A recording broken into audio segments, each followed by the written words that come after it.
শুভ সকাল বন্ধুরা, কেমন আছো? আশা করি যে যেখান থেকে আমার ভিডিও দেখছো অনেক ভালো আছো, সুস্থ আছো। আমি অর্পিতা, তোমাদের অর্পিতা, আবার একটা নতুন ভিডিও নিয়ে হাজির হয়ে গেছি। বন্ধুরা, এখন বাজে সকাল 6টা। আমি অনেকক্ষণ আগেই উঠেছি, মুখ হাত ধুয়ে ফ্রেশ হয়ে বাসি কাপড়টা ছেড়ে নিয়েছি। আর এখন দেখতেই পাচ্ছ দুয়ারে জল মারুলি করে নিচ্ছি। তো আর একটু ভোরে করি, কিন্তু আজ একটুখানি লেট হয়ে গেছে উঠতে, তাই জন্য। তো যাই হোক, আজ থেকে বুবলার স্কুল টাইমটা আসলে একটু লেটে হয়েছে, মানে 6:30টার সময়, 6:45টার সময় বেরোতো, এখন 7টার সময় বেরোবে। আধ ঘন্টা দেরিতে আর কি স্কুলের টাইমটা হয়েছে। সেরকমটা ওই বেলাতে মানে দেরি করে আসবে, তখন আবার বেলা মানে সেই গড়িয়ে যাবে, 2:30 3টে বেজে যাবে, এরকম আর কি। তো যাই হোক, চলো এখন ঘরে যাওয়া যাক।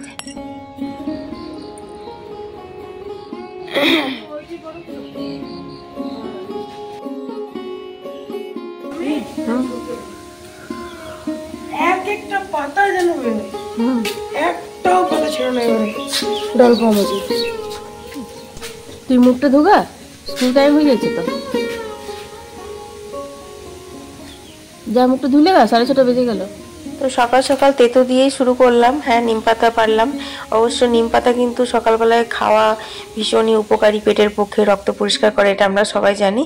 তবে এটা খাবার জন্য না, স্কুলের প্রজেক্টের জন্য লাগবে। এর আগেও তোমরা আমার ব্লগে 2 দিন দেখেছো নিম পাতা পারতে। তো যাই হোক, নিম পাতা পারতে গিয়ে যে ঠেঙাটা ছিল সেটা তো বুবলা ভেঙে ফেলেছে। তারপর এখন ছোট হয়ে গেছে বলে ওর বাবা গাছে চেপে নিম পাতাগুলো পেরে দিল। তো এখন এগুলো সব আমি ছাড়িয়ে নেব, তারপরে এগুলো আবার স্কুলে নিয়ে যাবে।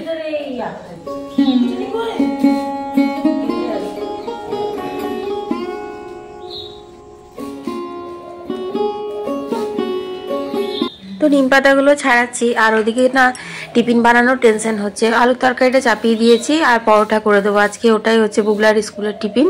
তো যাই হোক, চলো চটপট করে নিই। Ta-ta, bye. কি হলো আবার? ভুললো কি? তো চলো এখন আমি 1 কাপ চা খাই বসে বসে। এই যে একটা স্বভাব হয়েছে, এখন বসে থাকবো, অনেকক্ষণ বসে থাকি, তারপর কাজে লাগবো।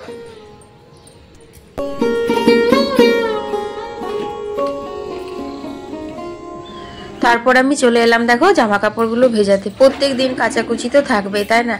আর এখন 8টা বাজে, বুবলা বাবার স্নান হয়ে গেছে। বুবলা বাবাকে আজকে ওটসের খিচুড়ি করে দিয়েছি। তোমাদের সাথে আর শেয়ার করলাম না, কারণ সেদিন তো ওটসের খিচুড়ি করেছিলাম, সেই জন্য। তো চলো এখন আমি কাপড়গুলো কেচে নিই। তো বন্ধুরা, কাপড়গুলো কেচে চলে এলাম। আর এই যে দেখছো আমাদের ঘাসের উঠোনটা, আমাদের বাড়িতে যে বেড়ালগুলো আছে, মানে আমাদের পোষা বেড়াল না, পাড়ার বেড়াল, কিন্তু বেশিরভাগ সময় আমাদের বাড়িতে থাকে। ওরা কি মনে করে জানো তো, এই যে সিমেন্ট বাঁধানো যে দিকটা আছে, ওই দিকটা তো প্রত্যেকদিন ঝাঁট পরে ধোয়া হয়। তো সেই জন্য ওরা মনে করে যে ওই জায়গাটা আমাদের বাড়ি, মানে আমাদের ঘর। আর এই যে উঠোনটা দেখতে পাচ্ছ, মানে যেটাতে ঘাস আছে, ফুল গাছ লাগিয়েছি, সেটা মনে করে ওদের এলাকা। সে কারণে না পটি করে দিয়েছে। ওটাই মাকে বলছিলাম যে ঘাসের উঠোনটাতে বিড়াল বাচ্চাগুলোতে পটি করে দিয়েছে, বড়টাতে করে না। ওর 2টো বাচ্চা হয়েছে ছোট ছোট, ওই বাচ্চাগুলোতে করে দিয়েছে। তো এই ঘাসের উঠোনটা তো বাঁধাবো করছে, জানি না বাঁধাবে কিনা। তবে বাঁধিয়ে দিলে একটা জিনিস হবে, আমার যে সৌন্দর্যটা উঠোনের, সেটা কিন্তু মনে হয় নষ্ট হয়ে যাবে, বলো? তো চলো এখন চলে এলাম, দেখো রান্নাঘরে অনেক কিছু আজকে রান্না বান্না কাটা হয়েছে। সেটার মধ্যে হয়েছে পনকা শাক পোস্ত, তারপরে দেখো মিষ্টি আলু কাটা হয়েছে, মিষ্টি আলু চাটনি, তারপর লাউ ঘন্ট করব সর্ষে দিয়ে লাউ। আর দেখো ঘিটা পুড়িয়েছি, কাল তোমাদের ভিডিওতে বলছিলাম না ঘিটা পোড়ানো হয়নি, তো ঘিটা পুড়িয়ে নিয়েছি।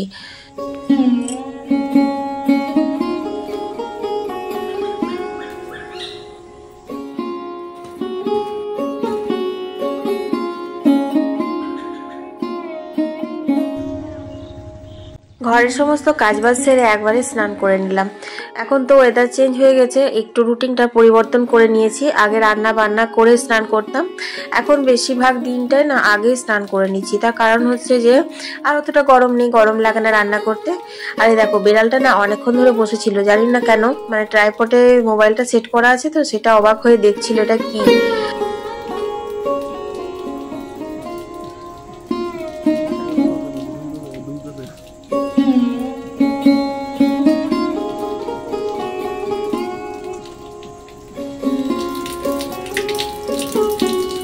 বাসি কাজ, স্নান, পুজো সমস্ত হয়ে গেল। তারপর আমি এখন রোদে দাঁড়িয়ে দাঁড়িয়ে একটু মুড়ি খেয়ে নিচ্ছি, মানে জলখাবার খেয়ে নিচ্ছি। তো চলো বন্ধুরা, আরাম করে মুড়ি খেতে খেতে তোমাদের কয়েকটা সুন্দর সুন্দর কমেন্টের উত্তর দিয়ে দিই। বৈশাখী মৈত্রী দিদিভাই লিখেছে যে পেঁয়াজ ছাড়া কি তোমাদের রান্না হয় না? আসলে সেদিন পাবদা মাছের যে পাতলা করে ঝোলটার রেসিপি দিয়েছিলাম সেটাতে পেঁয়াজ দিইনি, তো পেঁয়াজ দিয়েছিলাম আর কি, সেই কারণে দিদিভাই কমেন্টটা করেছে। তো যাই হোক, পেঁয়াজ ছাড়াও হয়, কিন্তু সেদিনকে একটু ইচ্ছা করেছিল যে পেঁয়াজ দিয়েই করি, কারণ পেঁয়াজ দিলে একরকম স্বাদ হয় আর কালো জিরে কাঁচা লঙ্কা ফোড়ন দিলে কিন্তু আলাদা রকম স্বাদ হয়। আর হ্যাঁ, এই কমেন্টটা কিন্তু আমি পেয়েছি ফেসবুক থেকে, এটা কিন্তু ইউটিউব থেকে নয়।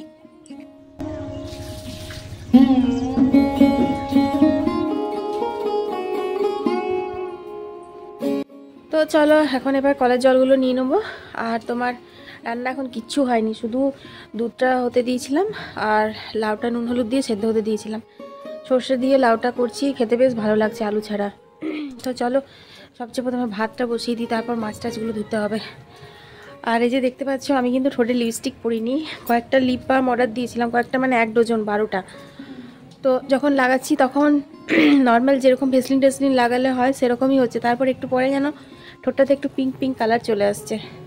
আর ক্যামেরাতে যেন আরও বেশি লাগছে, ক্যামেরাতে যতটা লাগছে অতটাও পিঙ্ক আসেনি। যাই হোক, বামটা ভালো, খারাপ না। তো চলো বন্ধুরা, আরও কয়েকটা কমেন্টের উত্তর দিয়ে দিই। জবা ব্যানার্জি লিখেছে, অর্পিতা দিদি ভাই তোমার ভিডিও দেখতে খুব ভালো লাগে, আর প্রত্যেক দিন তুমি কেন ভিডিও আপলোড করছো না? আসলে দিদি ভাই কিছু দিন হয় কি যে এতটা কাজের চাপ থাকে যে ভিডিওগুলো এডিট করার সময় পায় না, তো সেই কারণে একটু মিস্টেক হয়ে যাচ্ছে, কিন্তু আমি চেষ্টা করি প্রত্যেক দিন দুপুর 2টোর সময়তেও ভিডিও দিতে।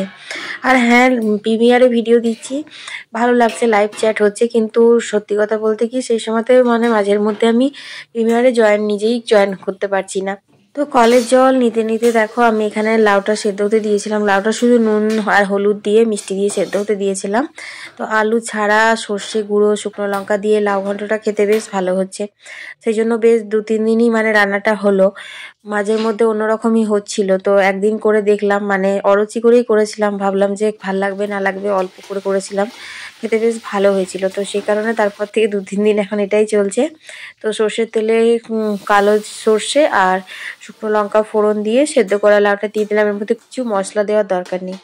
তো চলো লাউটা হোক, আর এখন আমি খাবার জলগুলো নিয়ে নেবো, কারণ ওইদিকে বড় বড় বালতিগুলো ওগুলো ভরতে দিয়ে তারপর তো আমার এদিকে অনেক কাজগুলো হয়ে যায়। তো চলো এখন বাকি জলগুলো নিয়ে নিই গা।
তো লাউ ঘন্টটা নামিয়ে দিয়ে এখন আমি পনকা শাক আলু পোস্তটা চাপিয়ে দিলাম। তেলের ওপর 5 ফোড়ন কাঁচা লঙ্কা দিয়ে শাকগুলো হালকা করে ভেজে তারপর সেদ্ধ করে জল ঝরিয়ে রাখা আলু দিয়ে দিলাম। তারপর দিয়ে দিলাম স্বাদ মতো নুন আর 1 চিমটে মতো হলুদ। যেহেতু শাক পোস্ত সেই জন্য হলুদটা দিলাম, না হলে পোস্ততে হলুদ দিই না। আবার অনেকে আছে আলু পোস্ততেও হলুদ দেয়, হলুদ আলু পোস্ত খেতে বেশ ভালোই লাগে। তো যাই হোক, পোস্তটা হোক। আর দেখো এখানে আমি মাছগুলো ধোয়া হয়নি, মানে ফ্রিজে বরফ হয়েছিল তো বরফটা খুলে রাখতে দিয়েছিলাম। তো যাই হোক, এখন আমি মাছটাও ধুয়ে নিলাম, ওটা কিন্তু কাতলা মাছ। তো আজকে দারুণ করে করব হচ্ছে কাতলা মাছের তেল ঝাল। তো সাদা সর্ষে টমেটো সমস্ত সিলতে বাটবো, সিলে তারপর করব। ওটা আমি তো লাইভে শেয়ার করে দিয়েছি, তোমরা দেখে নিও। কাতলা মাছের তেল ঝালের রেসিপিটা খুব ভালো হয়েছিল খেতে, সেই জন্যই মানে তোমাদেরকে বললাম আর কি। যাই হোক, এখন আমি পোস্তটা বেটে নিচ্ছি। আর বাগানে গাছগুলোতে ফুল ফুটেছে, তো নিয়ে মনটা কত ভালো লাগছে। সাথে না অনেক পাখি এসছে জানো, নারকেল গাছে অনেকগুলো টিয়া পাখি আপন মনে কি সব বলছে, তারপর বাকি পাখিরাও চিৎকার করছে, বেশ ভালো লাগছে আর কি। আর মানে গরমটা পর এখন মিষ্টি মিষ্টি ঠান্ডা পড়েছে, সে কারণে আরও। তো দেখো এখানে শাকটা সেদ্ধ হয়ে গেছে, আলুটা তো আগেই সেদ্ধ হওয়া ছিল, যাই হোক পোস্ত দিয়ে এখন ভাজা ভাজা করে নামিয়ে নিচ্ছি। আর যে লাউ ঘন্ট দেখলে সেটাতে মায়ের জন্য নিরামিষটা তুলে রেখে তারপর দেখো এখানে আমি মাছের দুটো মাথা ছিল, বড় বড় কাতলা মাছের, সেই মাথাটা ভেজে আর দিয়ে দিলাম। এরপর এখন তো তোমাদের বললামই যে একটা আমার এক্সট্রা কাজ হয়েছে, সেটা হয়েছে ফুল গাছে জল দেওয়া।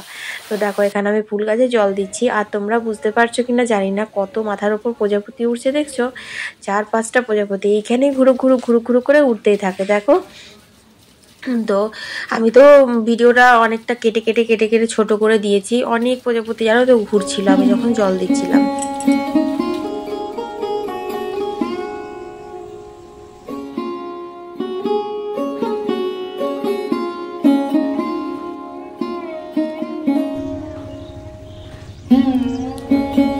তো বন্ধুরা দেখো এখানে আমার কিন্তু কাতলা মাছের তেল ঝাল পুরো রেডি হয়ে গেছে, তেল তো পুরো উপরে ভেসে উঠেছে, আর এত টেস্টি হয়েছিল কিছু না, শুধু কালো জিরে ফোড়ন দিয়েছিলাম আর পেঁয়াজ বাটা দিয়েছিলাম। পেঁয়াজ বাটা ভাজার পর সাদা সর্ষে আর টমেটোর পেস্টটা দিয়ে ভালো করে কষিয়ে মশলাটা, তারপর মাছগুলো দিয়ে জল দিয়ে দিয়েছি, আর পুরো মাখো মাখো হয়েছে। হ্যাঁ, আর শুকনো লঙ্কা ফোড়নে দিয়েছিলাম গো, সেটা আমি এখন নাড়াতে নাড়াতে মানে মনে পড়লো। তো যাই হোক খেতে না দারুণ হয়েছিল, তোমরা একবার অবশ্যই আমার লাইভটা কিন্তু যারা দেখোনি তারা দেখে নিও।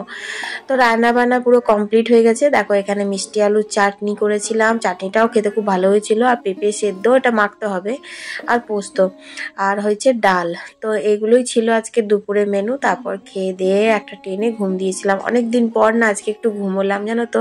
দুপুরবেলায় বুবলার প্রত্যেকদিন টিউশন থাকে তো ঘুম টুম হয়ই না, তো ঘুমিয়ে উঠে দেখছি যে একদম পুরো রোদ চলে গেছে, জামা কাপড়গুলো সব ঠান্ডা হয়ে গেছে। তো এইখানেই ভাঁজ করে নিচ্ছি, কারণ এখন যদি জামা কাপড়গুলো তুলে আমি ভাঁজ করব পরে বলে রেখে দিই তাহলে একদম সন্ধে হয়ে যাবে, সন্ধে দেওয়ার পর আমাকে ভাঁজ করতে হবে। আর সন্ধে দেওয়ার সময় যদি ঘর দুয়ারগুলো ওরকম মানে অগোছালো থাকে না, তো মনটা পবিত্র লাগে না, মানে মনেই হয় না যে ঠিকঠাক করে সন্ধে দিচ্ছি বা কিছু এরকম আর কি। আর তোমার 4:30টার সময় যদি উঠে পড়ে কাজে, অনেক বিকেলবেলার অনেক কাজ থাকে, সেই কাজগুলো সারতে সারতে একদম সন্ধে হয়ে যাচ্ছে। আমি তো মন্দিরে যাই, তখন সবার মন্দিরে সন্ধে দেওয়া হয়ে যায়। যাই হোক আমি তো ঘরে সন্ধে দিয়ে তারপর যাই, সেই জন্য কোনো অসুবিধা হয় না। তো আমি ঘরগুলো সব ঝাড় দিয়ে নিলাম, তারপর দেখো এখন উঠোনটাও ঝাড় দিয়ে নিলাম।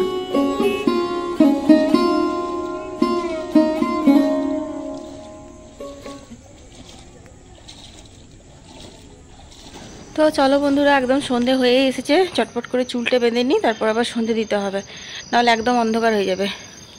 কটা বাজে বাবা, 5:10 হয়ে গেল, 5টায় তো মোটামুটি সন্ধে হয়েই যায়। আর কি বলো তো, ঘরে সন্ধে দিয়ে মন্দির যাকে যায় তাকে একবারে অন্ধকার হয়ে যায়। চলো চুলটা বেঁধে নিয়ে।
তো বন্ধুরা দেখতেই পেলে ভাঙাচুরা, আরসে পিঠে, লাড্ডু, নারকেল নাড়ু সব কিছু নিয়ে এখন বসে গেছি, এখন খাবো। তো হচ্ছে কথা যে সন্ধে দেওয়া হয়ে গেছে, বুবলাকেও দিয়ে দিলাম টিফিন, আর বুবলার বাবা আর মা একটু বেরোলো, ওদের একটু কাজ আছে। তো চলো, দিনের বেলা তো ফুলকপিগুলো কাটা রাখা আছে, করার সময় হয়নি, তো ওই ফুলকপি আলু তরকারি করবো, রুটি করবো রাত্রে, এটাই। চলো এখন খেয়ে নি আগে। তো বন্ধুরা এখন বাজে রাত্রি 9টা, আমি আবার চলে এলাম রান্নাঘরে। আর ঘরের সমস্ত কাজ নিয়েই তো সারাদিন কেটে যায়, আর যত কথা সমস্ত কিছু এডিট করার সময় তোমাদের সঙ্গে শেয়ার করতে থাকি ভিডিওর মাধ্যমে। আর তোমরা কিন্তু বলো আমার ভিডিও দেখতে তোমাদের কেমন লাগে। আর হ্যাঁ, ফেসবুক থেকে যদি দেখছো তাহলে যদি আমার পেজটা ফলো না করা আছে তো ফলো করে দিও। আর যদি ইউটিউব থেকে দেখছো তাহলে চ্যানেলটা সাবস্ক্রাইব না করা থাকলে ছোট্ট করে একটা সাবস্ক্রাইব করে দিও। আর হ্যাঁ, বন্ধু বান্ধবদের সাথে কিন্তু ফেসবুক হোয়াটসঅ্যাপে আমার ভিডিওটা শেয়ার করতে একদম ভুলো না। তোমাদের ভালোবাসা, তোমাদের সাপোর্টে আমি আরও অনেক দূর এগিয়ে যেতে চাই বন্ধুরা। তবে হ্যাঁ, ফেসবুকে কিন্তু আমার অনেক বন্ধুর প্রচুর কমেন্ট জমা হয়েছে, যে কমেন্টের রিপ্লাই নিয়ে আমি খুব তাড়াতাড়ি একটা ভিডিও নিয়ে আসবো। তো বন্ধুরা, আমি তরকারিটা চাপিয়ে দিলাম, তারপর আটা মেখে রুটি করতে হবে। খেতে নিতে সেই 10টা সাড়ে 10টায় বেজে যায়। তো এক হাতে ফোনটা ধরে আছি আর তোমার এক হাতে কাটছি টমেটো। তো অনেক কষ্ট করে বেঁকা টেরা করে কোনো রকমে কাটলাম। তো মোবাইলটা যে সেট করে তারপর রান্নাটা শেয়ার করব সেটুকুও হাতে এখন আর সময় নেই আমার। মানে এতটা দেরি হয়ে গেছে, 9:30 বাজতে গেলে তো মা বলবে খেতে দিয়ে দে, এই আর কি। তো যাই হোক, কাঁচা লঙ্কা ঝাল দিয়ে তরকারিটা আজকে করব।